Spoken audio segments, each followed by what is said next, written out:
Hello. Hi guys. It's a Sunday and let's have a few minutes of discussion about elevator pitch. Uh, Maybe some of you have not done it yet, but sometimes uh, these things will be needed for you to be able to say something to your boss, to the CEO of the company, or to someone special wherein you want to establish a business relationship. So it's about, and the reason why it's called elevator pitch is because you only have a few seconds to discuss what you wanted to discuss with a person. That's important either to your business or to the idea that you would like to present.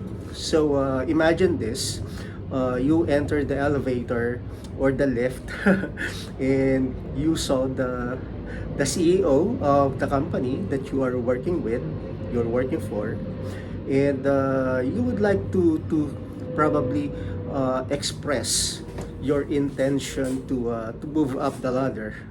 Let's make it as straight as that. So how would you say it to the CEO? So obviously the CEO probably does not know you and probably you haven't met for uh, you haven't met, or if you have seen him, probably it's only via pictures or company photos, etc. But now you have this opportunity of talking directly to the CEO. So what would you do? It's really very important that as early as now, especially to young aspiring leaders, for you to be able to practice. As they say, perfect practice makes perfect. I do not believe in the saying that practice makes perfect, because what if you are practicing it incorrectly? That's why it's really very important to prepare. Preparation is key, guys. And to have that mindset that uh, there will always be an opportunity for you to be able to speak about yourself or about your business, right? So, what I would do in instances like this is that, again, the prerequisite is practice. So, I would probably have done a lot of reading or studying about the company directions, maybe the activities of the CEOs, maybe you may want to know uh, his social activities, maybe he is a philanthropist, maybe he has projects that benefit the company or the community or the country. So I would like to know that. I would want to know that, so that when I am able to speak to the person, I would probably mention that, because that is validating. Because what's important is the customer, and the customer is the CEO or the important person that you would like to present something. Because sometimes if you start with hey, I'm this and that, this is my position in the company, these are my achievements, etc. Well, to the CEO's mind, so what? What's in it for him, right? So if you start validating first, all right, Mr. Smith, I've read your articles on your your early life uh, entrepreneurial activities, and I had my kids read it, and so that they learn from you. That way you are talking to the person through his heart, because that's something important to him. And now maybe that's the time that you will, by the way, this me, I work in this department, etc., and I have these projects. I'd like to show this to you. Maybe I can email you about this project, etc. So that would start a relationship. It's not important in the elevator pitch that you uh, mention a lot of information.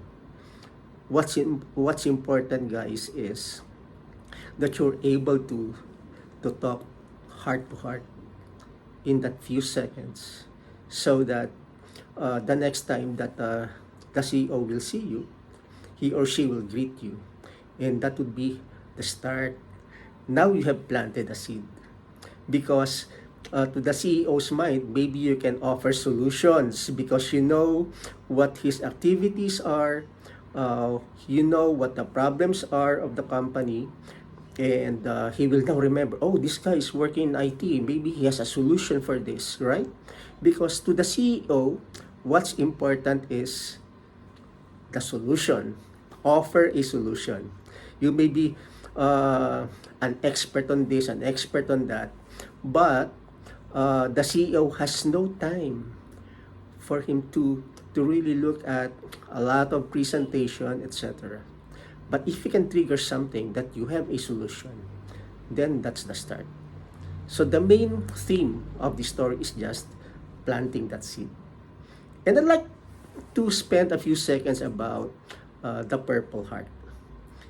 In the U.S. military, soldiers who offered their lives, who sacrificed for someone else. And of course, I cannot mention all the criteria, but in general, these people, these dedicated soldiers are given the Purple Heart. And it's one of the highest recognition to be given in the service. And I think in the corporate world, sometimes it's dogs eat dog, right?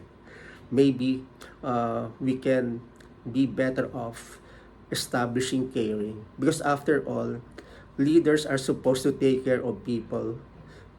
Leaders are not about rank. Leadership is about caring for the people beside you, caring for the people within your realm of influence. So let's think about that, because most of the time it's all about us, watching it for me, and how can I be better than this person. But maybe life will be better, people will be happier, people will be more inspired to work if we show care.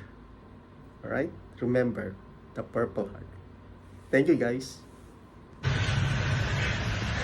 Rain is not an obstacle.